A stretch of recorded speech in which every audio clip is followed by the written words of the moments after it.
Today I'm going to show you how to make this fun patriotic project. I started with this frame I had and brushed on some crackle medium. You need to make sure that the crackle medium is dry before adding paint. I'm using a white chalk paste to paint the frame, and as it dries, the cracks will start appearing. The next thing I want to make is a little resin embellishment, and I'm using our alphabet mold with our UV resin. I first added some resin and then some glitter, and then had to set that resin, and then added another layer of resin and then set that again. The UV resin sets pretty quick, and I love how it turned out.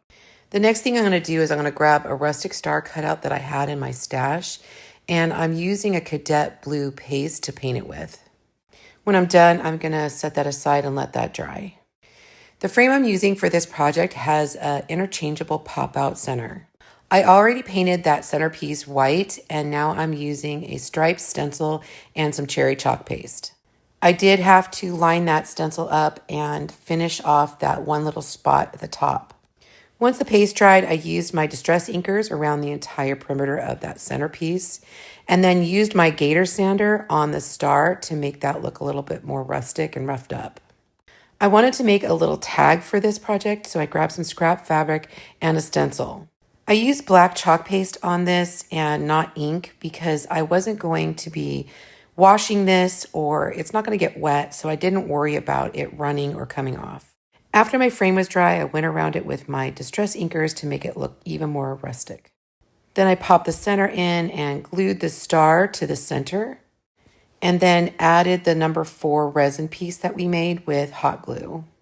Besides the tag, I wanted to add a little messy bow, and so I grabbed about 6 or 7 pieces of fabric, ribbon, and fiber, and just stacked them all together and then tied them with a piece of jute twine, and then added that and the tag to the front of my star cutout with a little bit of hot glue.